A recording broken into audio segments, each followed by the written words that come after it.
when I first met you, I remember I hated your guts. And a lot of people do. Like, a lot of people, when they first meet you, you give off, like, a weird impression. And I felt the same way about you. What?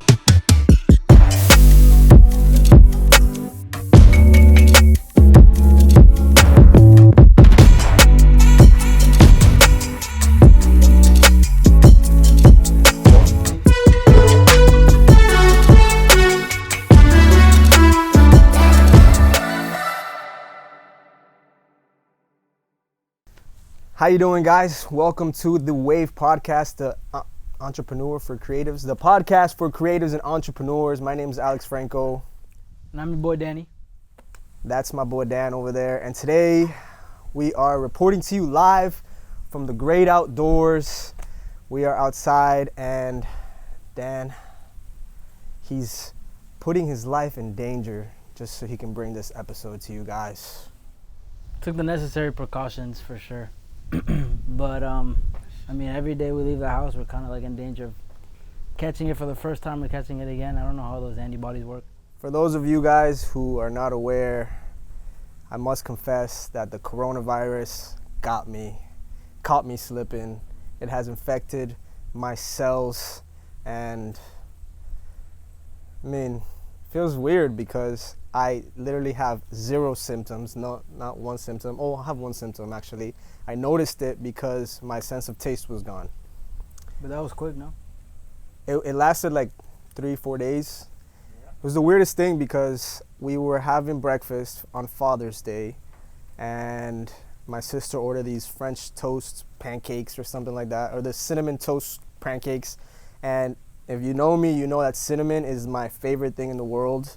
So I tasted her pancakes, and I'm like, this is very bland, you know? I don't taste the flavor of it. And then I tried what my dad was eating, which was some smoked salmon, and that's pretty flavorful as well. Yeah, two things that I love. And my omelet that I ordered had like some peppers and a bunch of Mexican goodies, and also bland. So I got checked and came out positive. But luckily, everybody else around me, I know you tested negative. My whole family tested negative. He wasn't being cautious at all. He was hanging out with everybody. No, yeah. Kissing. Hugging, kissing, swapping saliva, yeah. Nah, Yeah. But we definitely had a little bit of a scare. But I mean, we all got tested. Everybody's negative besides you. I don't know, man. But that's something that scares me the most out of anything. Those symptoms, like losing my taste. You know how much I love to eat, how much I love You are quite the foodie. The art of food. That would break my heart. Yeah, so this episode we want to talk about adulting in this we're coming to you from a small suburb. Well, I wouldn't say small. It's quite a big suburb outside of Miami. It's huge. Pines, Miramar, Broward County. This is a pretty big suburb, and being in South Florida, there's like all types of people, you know, from all over the world. It's a multicultural hub. Yet somehow, I think out of all of the people that are here, you, my friend, are one of the most unique individuals. Wouldn't you say? I wouldn't say it's that much. I think I've met a lot more people. You remember Bryce Harper? No, Bryce Harper's a baseball player. Bryce, the kid in elementary school, middle school that came in, you don't remember. He came in with a guinea pig once to school. A chinchilla. Oh, wow. Or a hedgehog. I don't remember that. A hedgehog. That's one of the people that I've met. I don't know why that came to mind, but like that's one of the people that I met that has never. I never knew what to expect of him. Day in and day out, it was just something new. He would come in. He had his friggin' 5th grade. He had his hair dyed yellow. Just some random stuff. What's his life now? I wonder what he's doing. You don't keep in touch? No. Weird. There's somebody that I just had on like PE class, second period. Let me ask you something. If you were a crayon, what color crayon would you be? Why? Just wondering, like, what color? Yeah, what color crayon would you be? If there was a crayon that could get all the colors of the sunset, that's what I would be. Of the sunset? Yeah. Bro, today, driving over here, I saw the sunset. It was just like a nice yellow, orangey hue with nice little like purple undertones. Beautiful. I love the sunset. Oh my God, those are the days that you just step out and you're like, wow, this is what life is all about. But I don't know. What color would that be? Like a violet, a cerulean, a cerulean. That's orange? a fancy word right there. That's like a light blue. No, man. I just asked because you really are like. I feel like everybody that meets you. Expecting me to say? I don't know. I was interested in knowing like what you would. I don't know, your whole like reasoning and your thought process behind explaining that question. On the drive here, I was thinking, damn, I love sunset so much. Boom, there you have it. I asked because like when I first met you, I remember I hated your guts, and a lot of people do. Like a lot of people when they first meet you, you give off like a weird impression. And I felt the same way about you. What? Which is a funny thing. Come on. I didn't hate your guts, nah. I'm not gonna say I hated your guts, but I felt like I thought you were just a dick, man. I felt like because I was friends with Thomas and you were friends with Thomas, you were kind of like the friend of Thomas. Thomas is a friend we have in common. Yes. So like that's how it started at first, and I was like, all right, you know, this kid's kind of. Bro, I remember, it was like some party that they had in their backyard, or like an after-school gathering, and everybody was just there. We were all studying for a project or something, and obviously I've known you from school, and like maybe we've had a couple interactions and stuff like that. We've been friends with friends, but the first time we hung out outside of school, I remember it was in Thomas's backyard. I came up to you. I was like dapping everybody up. I had just pulled up. You were already there, and then I went to you. I stuck out my hand, and you went like that, and then you like swerved, or like you just no. I stuck out my hand, and you just stared at me, and I was like, and everybody laughed, and I was like, are you kidding me? What? Are these people making fun of me? Like, did I really just get left hanging? And I was salty for the rest of the day. I think I had to call my mom to pick me up because that's just like the impression, like you're so blatantly honest, and I know you didn't mean any harm from it. Nah, like, I don't think so either. I've always liked switching shit up too. So like if people are dapping, I'll be like, nah, I'm gonna sit this one out. I'm not trying to fit in with a bunch of these bozos. Yeah, bro, you just dapped everybody else up. Why would I want to dap you? You're probably gonna get coronavirus in 2020. That's you. Like 15 years from now. Yeah, that's what I'm saying. I was like, something's a little bit off about this guy. It's 16 years from now. I ain't rocking with it. No, but I remember 16 years, man. There was some like trends that I picked up from you, and I was like, dude, I feel like this kid's copying me. Like everything I do is copying me. I don't know why it was. I was like, I'm getting. You know, I've gotten that before. Like people tell me that, like somebody's told me one time that I'm a tryhard, and I honestly don't see it. Like, I think my personality is just more like I'm so open-minded that, you know, if you tell me something, I'm just cool, great. Like I see why you like it. Maybe I don't relate too much, but I don't know. I'm willing to try new things all the time. And that was the start of your empathetic side too, because you do have a lot of that in you. Like you're very careful about how you approach people. You're like very in tune with their hardships and shit. And you've always been able to relate to people. Right. I'm very slow to get angry, to get like upset about anything, because like when somebody does me dirty or like is green towards me, you know, like my instinct is, you know, like I don't take it personally. I just say like, all right, you're clearly going through something, or you've had a bad experience with, you know, whatever area it is, or so I try not to get upset or get really like butthurt about it, because I know it's just much deeper. Like people are who they are because of their past, and I feel like I've always felt like that's a lot of the reason why you and I get along together though, because like we're very not analytical, but like very, if there's some outburst, we'll be like, why? Like I'm not the one to lash out and be like snap back at you or anything, and neither are you. Right. So I feel like we've always been like, people say like you have to like argue with your best friend first in order to actually be best friends with them. We argue, but it's not like heated arguments. Like we disagree on certain things, but disagreements are, you know, like have we ever fought? I don't think so. I know there's been like 2 or 3 instances. They don't really come to my mind right now, but there's 2 or 3 that I'm just like, bruh, this kid about to choke him. But I don't think there's ever been anything that like I lose sleep over, or no, I get upset. Next morning, just talk to you about it, and that's it. And that's the beauty. That's the beauty of this friendship, you know. think we've been through some cool stuff. We've done a lot. We've traveled the world together. That's for sure. That, and I'm waiting to get back to that as soon as possible. Can't wait. What's the first thing you're gonna do once we open up? You know, I've been wanting to go to Montana. Yes. I've been wanting to go to Montana, and we have to visit Camilo in Canada, whenever they open up their borders. Montana's like definitely Grand Teton National Park. I want to go to what's the one I like? The one in Montana. It's not coming to mind right now. Nah, for sure needs some outdoors. Yellowstone needs a nice little visit. Yeah, up there, the whole like northwest Pacific, area, like Seattle would be dope. I feel like that's a little bit more like, what is that in the middle? Not the Middle East. I don't know, like Arizona, whatever's above Arizona and Utah. That's what we need to go do. Like the border between Canada and the U.S. That side is something I've always wanted to do. But yeah, man, the travel needs to get on soon. We've been to Europe together. What's been out of all the places you've been to? What's been your favorite cities, your favorite travel destinations? That's a loaded question, and a lot of people have asked me the same thing. And like for overall vacation, and I don't know if you can relate because I know you've been here too, but Guatemala was probably one of my favorite trips. Because the touched natural beauty of just some country that seems so I wasn't looking forward to going there at all. You know, my dad was going on a business trip, or he had been on a business trip, and he said, "Oh, we have to go there, it's so nice, blah blah blah." And I was like, I don't really want to go to school, so yeah, we can go on vacation.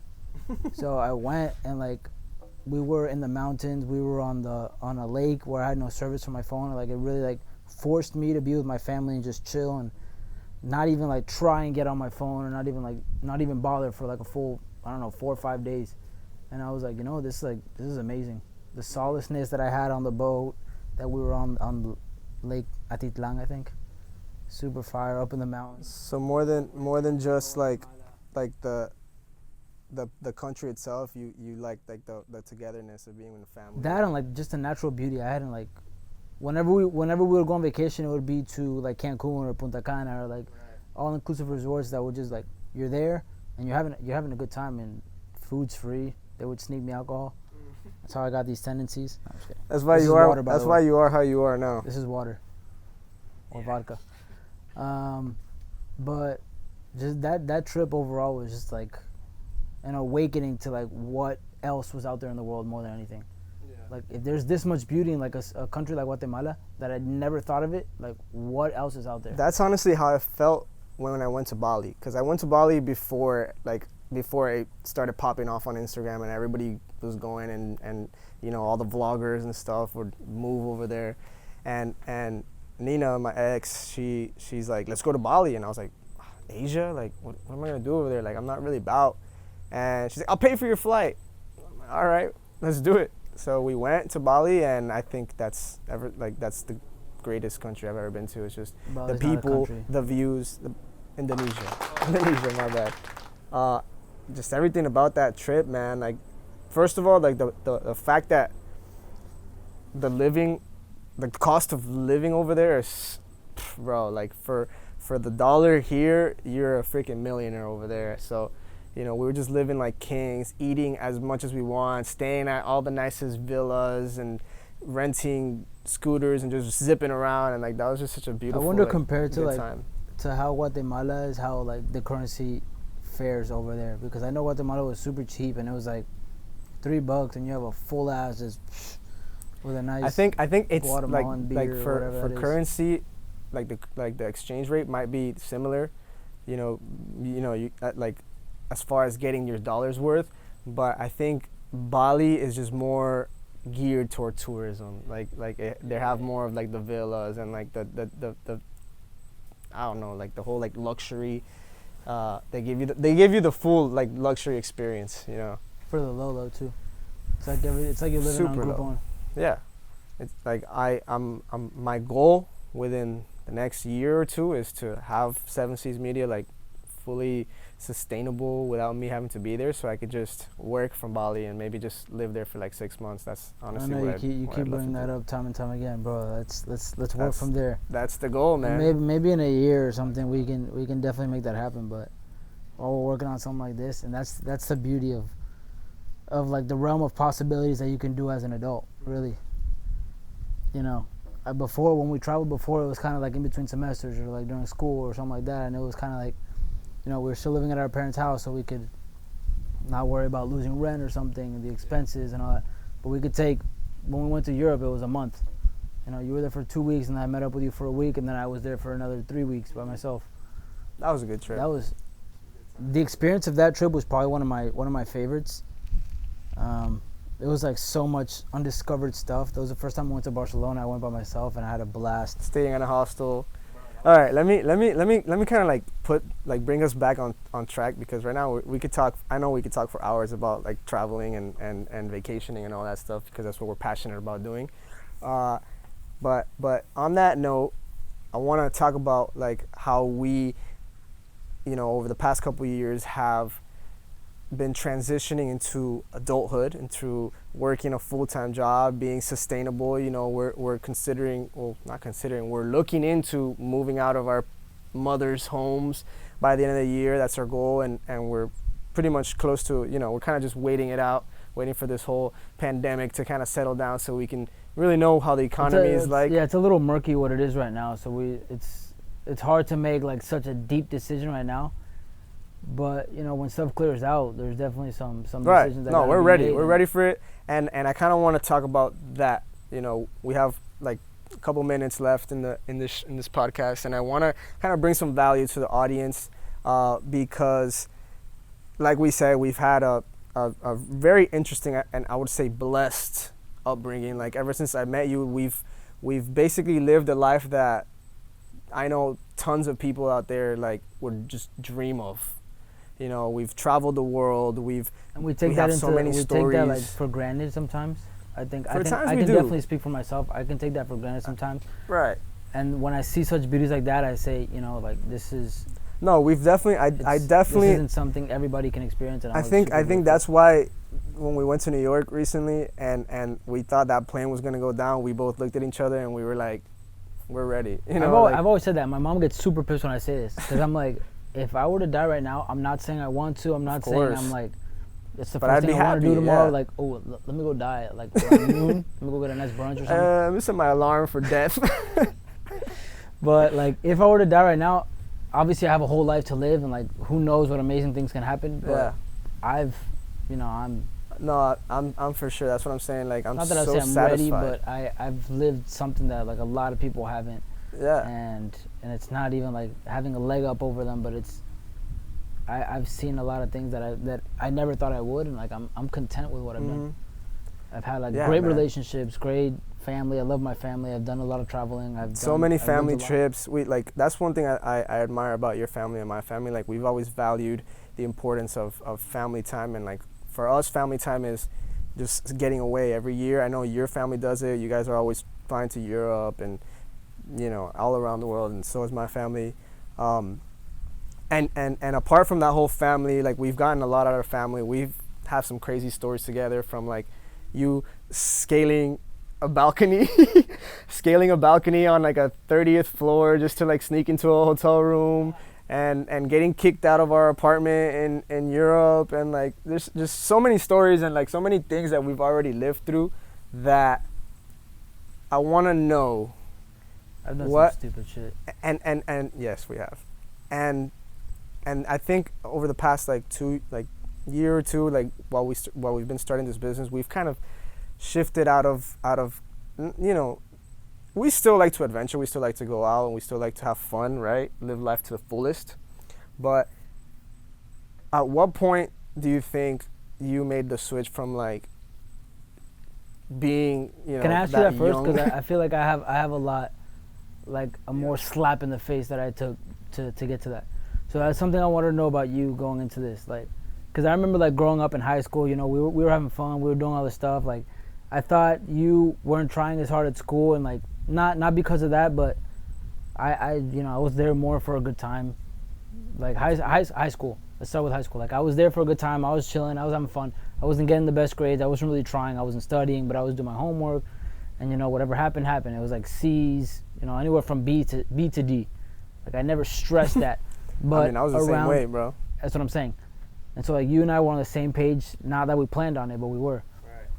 But around end of sophomore year, beginning of junior year, I was like, stop like the foolishness. Like, what are you doing?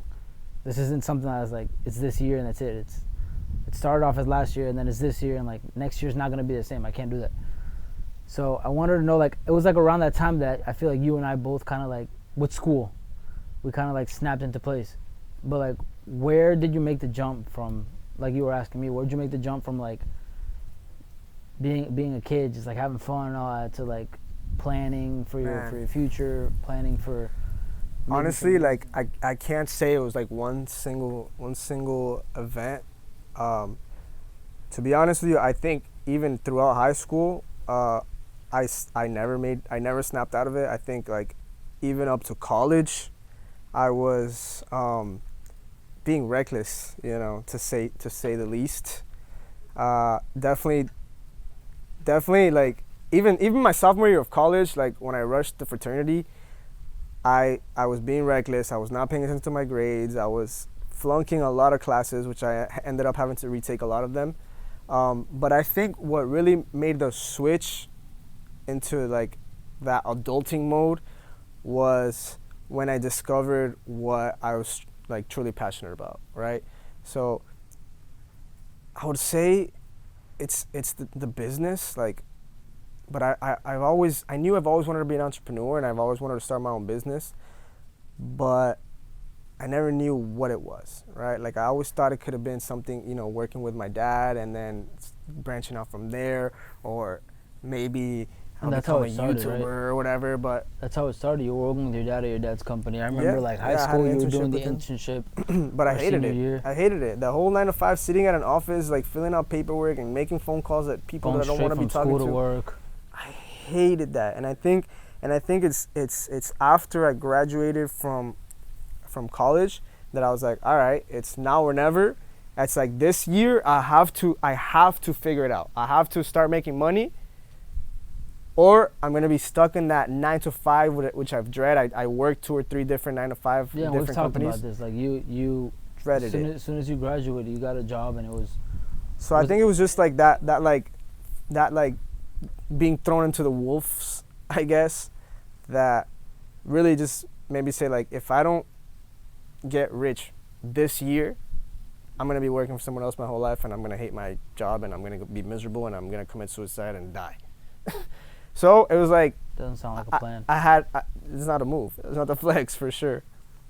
So I had to like pretty much just get it together, and luckily God had plans, and I prayed a lot about it, and then things just started working out. People were telling me, hey man, your videos are cool, I really like them, make more of that, do more of this. And then I made a business plan, and I started learning different things on YouTube, and copywriting, digital marketing, like all these skills that are what they call high income skills, right?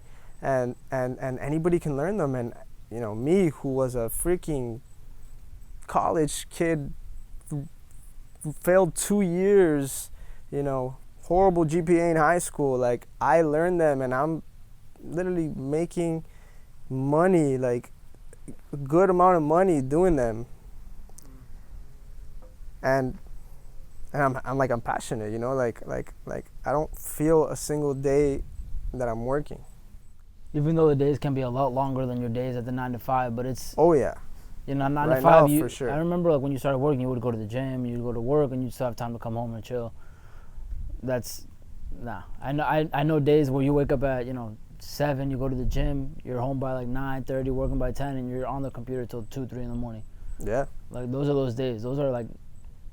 I saw a post that like super cliche. You work 80 hours a week so you can not work a 9 to 5. And you made a really valid point about that. Like you made a really adamant point about like I'm not gonna make somebody else rich. And some people love the 9 to 5.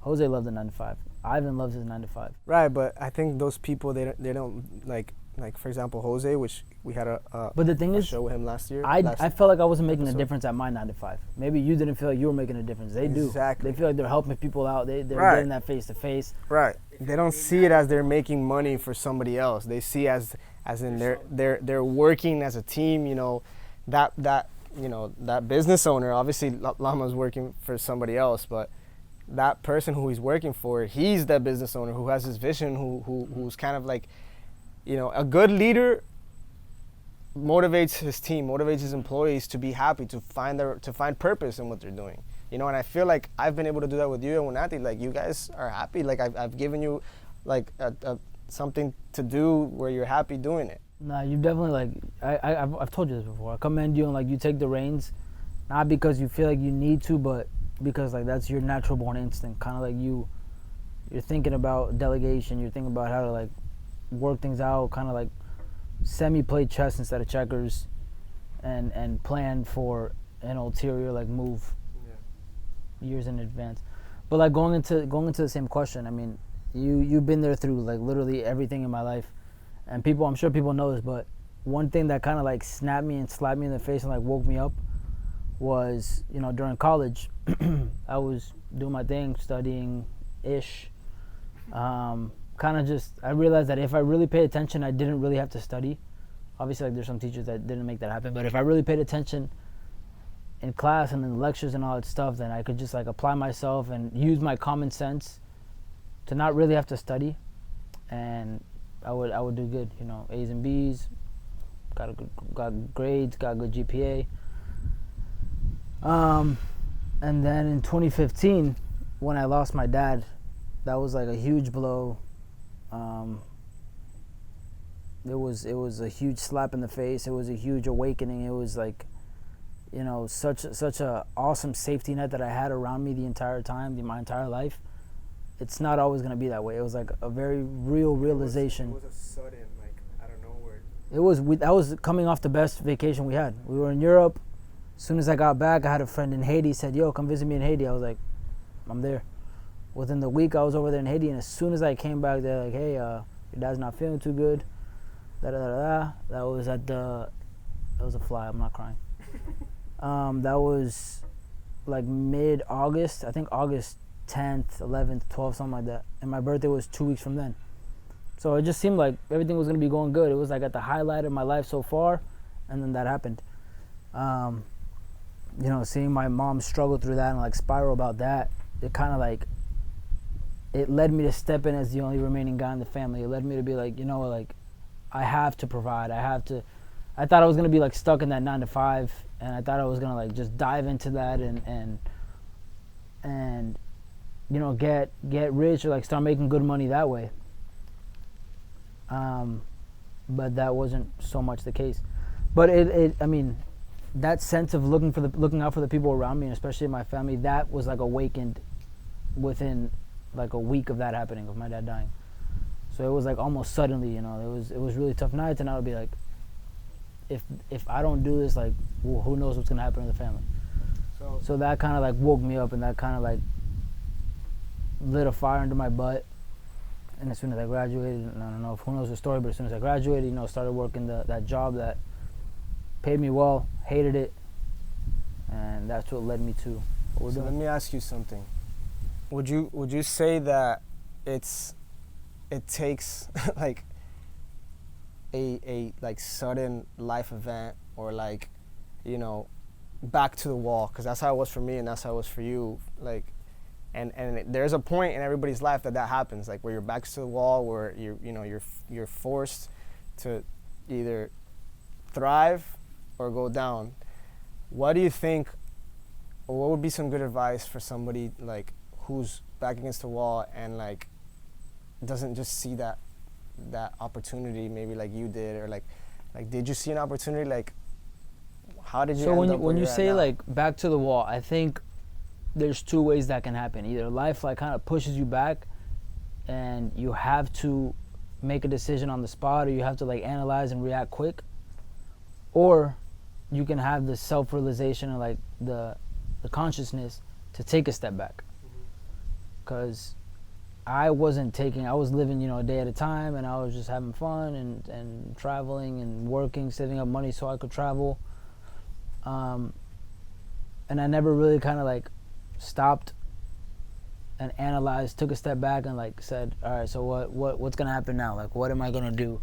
How are we going to go about this? What's the 5-year plan? What's the 10-year plan? What's the 1-year plan? That wasn't really something I took the time to consider and to plan out. I always thought like having those dream boards were kind of corny, and having those vision boards, but I mean it's for some people it's important. I feel like I could have benefited off of that at the time, but life did kind of throw me back to the wall. So I had to be like, all right, like a decision kind of has to be made. Am I gonna keep like chilling and figuring things out, coasting and trying to figure things out on the way and making the best of the situation that I'm in at the time, and leaving it solely to that, or am I gonna like make some changes?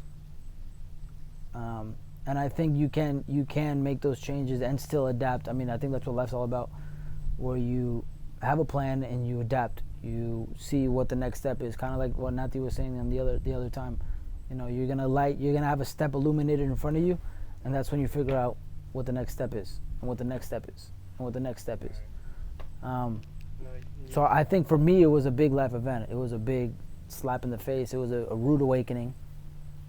But for some, I mean, they can put themselves in a position to analyze, survey the field, and plan. Yeah, man. I mean, I agree 1,000%. And I think, like, going. Sorry about that. Going into like what you said about that, back against the wall, you realize that it's time to make changes. Like for you, what are some changes that you after what happened to you, like what changes did you have to make in order to go from that reckless, not caring about grades, not traveling, going out every weekend, like what were the biggest changes you have to make in order to get you like to the place where you're at now? I think I've always been kind of like an act on my own, have fun, and kind of like ride the adrenaline type of person, and that the best word I can use is like selfish. Like I'm very generous. I think I'm very generous. I care a lot about people. And honest. And I care a lot about people, and most of the time, like people know that, like if I, not to sound like on my high horse or anything, but like if I talk to you, I care about you. Like you mean something to me. So just acting and showing. What was I saying? Talking about the changes. Like what changes did you make? All right. So one, I mean, like I was saying, acting like I cared about the people that were in my circle that I cared about. That's like the first step that I took, kind of show love to the people around you, and with that I kind of like tried to envision and tried to plan so I could put good things in front of the people that were around me. And I think it's more of like an act of, I don't know if this sounds cocky, but an act of acting generously more than acting like I need to get rich. Mm-hmm. Like I want to give good to the people around me. That was kind of what drives me to do anything every day. I think anybody who really like who their intention is solely just to get rich or to make money, that's going down the wrong path. Like chasing money and chasing like this vanity, this like materialistic things, it never leads to anything, because you see the most the most wealthy people, wealthy individuals, and they're miserable, so very often that happens, where you see fame, you see the fame and like people that are supposedly like living their best life because they're rich and they're famous, and you expect them to be so happy, and then they go on and like commit suicide, or they overdose, or yeah. So I guess some takeaways that we can get from this conversation is to of course, live life to the fullest, but there has to be a balance between, living your best life and also being grounded and being completely like committed to, your purpose in life, right? Like, yes, life is about living to the fullest and having fun and going out and enjoying it and traveling and exploring the world. But at least what I've noticed with my life, and I know you as my best friend, you would say the same thing, is that you also have to have some sense of purpose behind it, right? Like, it's not just like go out and see the world, but it's like, let me go out and see the world so that I can inspire others to see it too. And I think that's what we're doing here, right? Like it's not just like we're here because we want to come and make this content so that people can see it and then we can grow our subscribers and we can make money. Because if I really wanted to make money, I could have gone into finance and learned stocks and whatever. Like, there's so many other things I could have done, but this is what we're passionate about. Like, we're passionate about inspiring others to live their life to the fullest, right? It's not just I want to live my life to the fullest, but I want others to do it too. So, thank you for sharing. Thank you for coming out here in the midst of this pandemic, this disease that's overcome my body. I appreciate you, brother. Just kidding. I'm not going to give you a hand. And everybody who has made it this far into the episode, I want to say thank you for tuning in. That was our 3rd episode. Got a lot more interviews to come. We had some other interviews planned for you for this week, but nobody wanted to get this virus. But Dan's a real one. Dan's a real one. He's willing to take the L for you guys. I mean, I'm not getting sick. I'm not getting sick. Speak it into existence. That's all I gotta say. Thank you guys for watching The Wave. We'll see you next time. Yeah. Pa! Cut!